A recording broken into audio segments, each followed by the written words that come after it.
Y a continuación vamos a tener el agrado de escuchar al magistrado José Luis Sardó, magistrado del Tribunal Constitucional del Perú. Muchas gracias.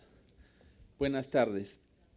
Me es muy grato estar aquí con ustedes para presentarles una perspectiva del caso peruano respecto a las reformas constitucionales como fruto de un proceso de cambio o incluso ruptura constitucional.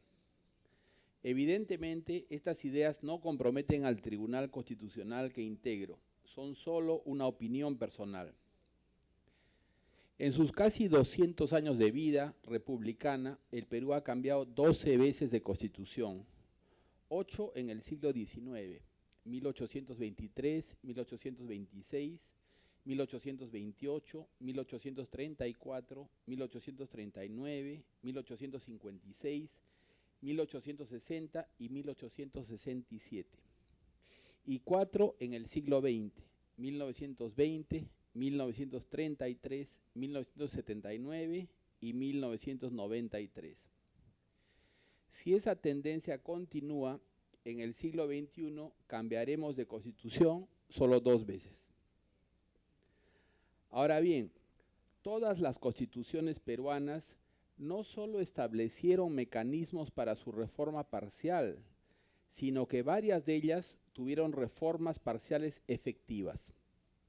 A pesar de eso, fueron sustituidas por otras, porque los hechos son más fuertes que los textos, como decía Maurice Horiu. La actual Constitución de 1993 es casi la única, junto solo con la de 1828, que prevé un mecanismo tanto para su reforma parcial como total. Evidentemente, lo hace porque quiere tener vida después de la vida.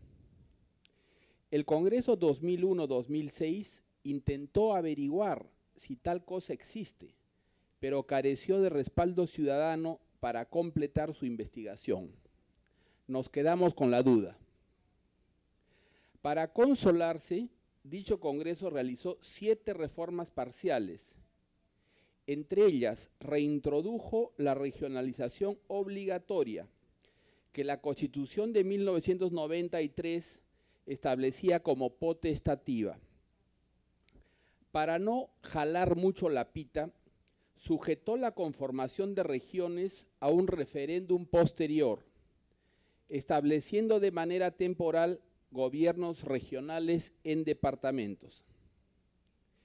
Empero, cuando se realizó la consulta, todo el país, con la excepción, para variar, de Arequipa, votó en contra. En los últimos 15 años hemos continuado teniendo, pues, gobiernos regionales en departamentos o gobiernos regionales, pero no regiones, en la lógica de que si se pueden hacer las cosas difíciles, ¿para qué hacerlas fáciles? Ahora bien, aunque el Perú ha cambiado muchas veces de constitución, si se observa el detalle de los textos constitucionales, resulta claro que nunca ha habido un cambio total de nuestras instituciones fundamentales. Lo que hemos tenido en realidad ha sido un lento proceso de afirmación del orden constitucional. En este proceso han habido marchas y contramarchas, puesto que no todo cambio ha sido necesariamente para mejor.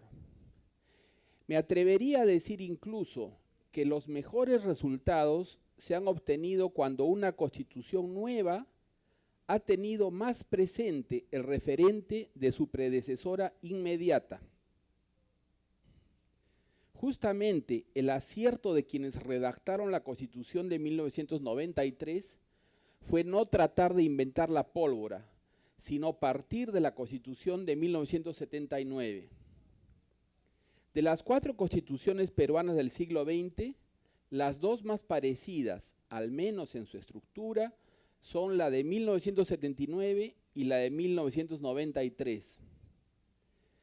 Gracias a ello, estamos en camino de repetir y aún superar la experiencia de estabilidad institucional y subsecuente prosperidad económica que tuvimos cuando la Constitución de 1860 sustituyó a la de 1856. De las 8 constituciones peruanas del siglo XIX, las 2 más parecidas, al menos en su forma, son la de 1856 y la de 1860. Hasta el momento, la Constitución de 1860 es la que más tiempo ha estado vigente, 60 años, con un breve paréntesis en 1867. Ella recogió la inspiración liberal de su predecesora, pero estableció una manera sagaz, prudente y realista para alcanzar sus objetivos. Lo mismo puede decirse de la Constitución de 1993 respecto de la de 1979. Se inspira en ella, pero establece medios más adecuados para alcanzar los fines de desarrollo. En sus 23 años de vida resulta evidente que lo viene logrando. El actual despegue económico del Perú se debe no solo, pero sí principalmente a la Constitución de 1993. Debo añadir que la Constitución de 1979 y la de 1993 se parecen no solo en su estructura, sino también en haber sido fruto de una quiebra del orden constitucional previo. Políticamente hablando, la Constitución de 1979 representó la salida al golpe de Estado del 3 de octubre de 1968. La de 1993 al autogolpe del 5 de abril de 1992. Algunas personas olvidan esta similitud. ¿Acaso porque la Constitución de 1979 fue promulgada 11 años después del golpe de Estado que la originó, mientras que la de 1993 lo fue apenas un año y medio luego del mismo? Empero, un paréntesis constitucional largo es más destructivo que uno corto.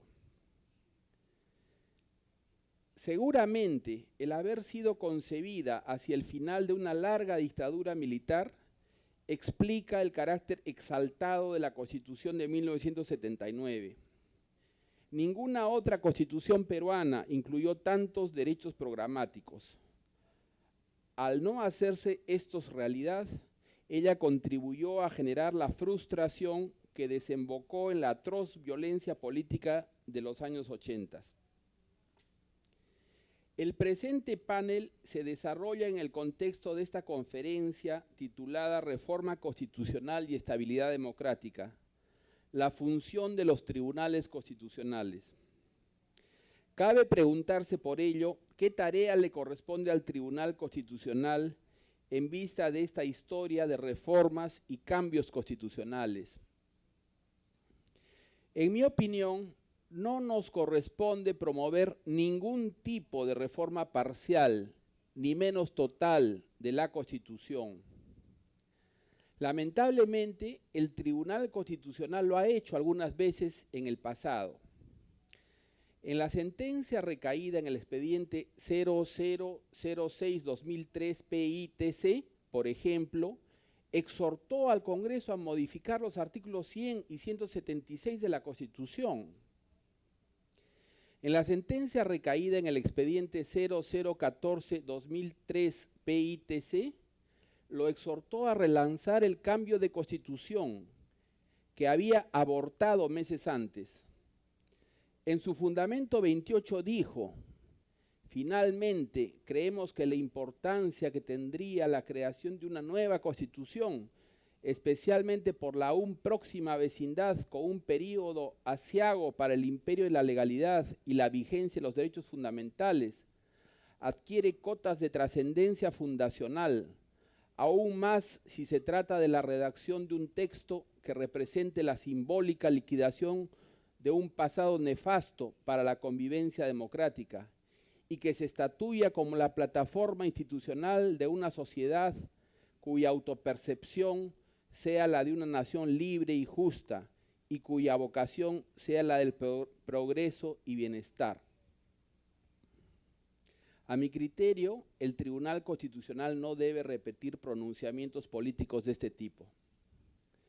Más bien, debe promover la estabilidad institucional.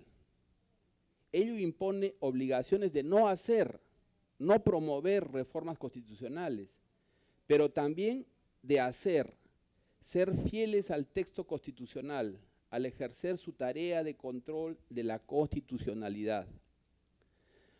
No propongo, por supuesto, que debamos aplicar literalmente la Constitución, pero sí hacerlo respetando su significado original.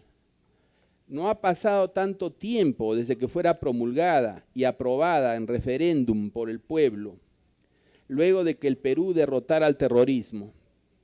Por ello, no es difícil hallar dicho significado, si se lo busca sinceramente.